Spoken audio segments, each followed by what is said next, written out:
Hi everyone, in this video I will show you how you can add filter in your shop page through widget.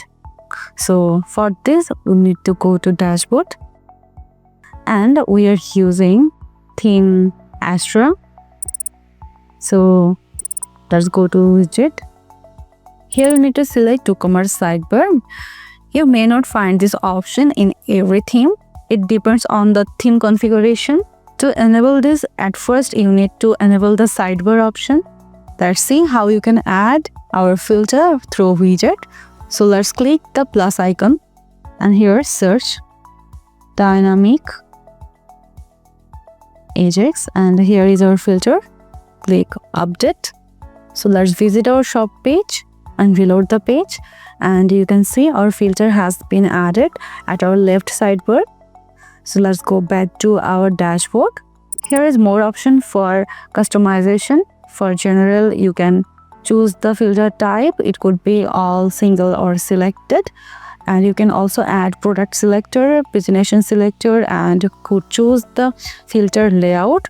It could be sidebar or top view. And here is more option. Database query, then form manage and mobile responsive style and advanced option. And from the style option, you can change each style from here. And we have also advanced option. And this advanced option is for custom CSS. If your filter needed any custom code, then you can add here.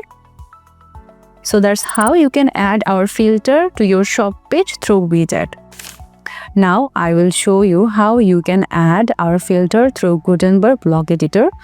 So from pages, so you can create a new page or you can also add our filter on any existing page. Now I will create a new page. So click add page. At first rename our page name, test 1. Here click the plus icon and search for column. Now choose the layout. Now I will add our products here and our filter in the left sidebar. So at first let's add our products and I will add our products through shortcode. So and now I will add our filter Dynamic and click publish. If you visit the page, then you will see our filter has been added. You can resize the width of filter. So you need to go back to page editor. Let's expand the document overview and expand the column. And here you can choose the column width. So let's make it 25 and the second column, let's make it 75. Now click save.